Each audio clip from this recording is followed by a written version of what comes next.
Hello friend, back to Bhavani lifestyle. எல்லோரும் எப்படி இருக்கீங்க? நீ காலையிலேருந்து 3 தண்ணி மோட்ரு வந்துட்டு பெரிய பெரிய பிரச்சனைலாம் இல்லை.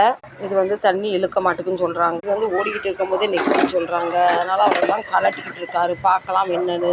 புது காயில் போட்டால் தான் நமக்கு ஒரு 10 ரூபா வருமானத்தை பார்க்கலாம். இதெல்லாம் சின்ன சின்ன செலவு தான் வரும். புது காயில் போனாலும் டக்குன்னு ஓப்பன் பண்ணணுமா, கட் பண்ணணுமா, காயில் கட்டணுமா, தண்ணி ஸ்டார்ட் பண்ணணுமா, 2 துட்டை பார்த்துன்னு இருக்கும். இதெல்லாம் பெரிய வருமானம் இல்லை. 150 ரூபா வருமானம். இதில் ஏதோ ஒரு சின்ன ஒயர் மட்டும் கனெக்ஷன் பண்ணணும். மோட்ரு ஓடிக்கிட்டே இருக்கும்போது நின்றுடுது. ஓடிக்கிட்டே இருக்கும்போது கொஞ்சம் ஃப்ரீ பண்ணுறாரு. இது மோட்ரு கிடையாது. இது பெரிய ஃபேனோட டேபிள் ஃபேன் பெருசு. இதுலேருந்து நான் வெறும் புஷ்ஷிங் செட் பண்ணோம்.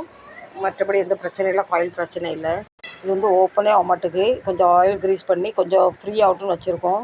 இது இந்த மோட்டரோட மூடியை கழட்டி இங்கே வச்சுருக்கு. செக் பண்ணுறதுக்காக இதில் ஒரு ஒயர் கனெக்ஷன் பண்ணால் ஓகே ஆயிரும். ஃப்ரெண்ட்ஸ், இது இப்போ 1 மணி நேரம் ஆகிட்டு ஓப்பனே ஆக மாட்டுக்கு. நம்ம கையால் ஓப்பன் ஆக மாட்டுக்கு. இதை கொண்டு போய் லேத் மிஷினில் கொடுத்து தான் ஓப்பன் பண்ணணும்.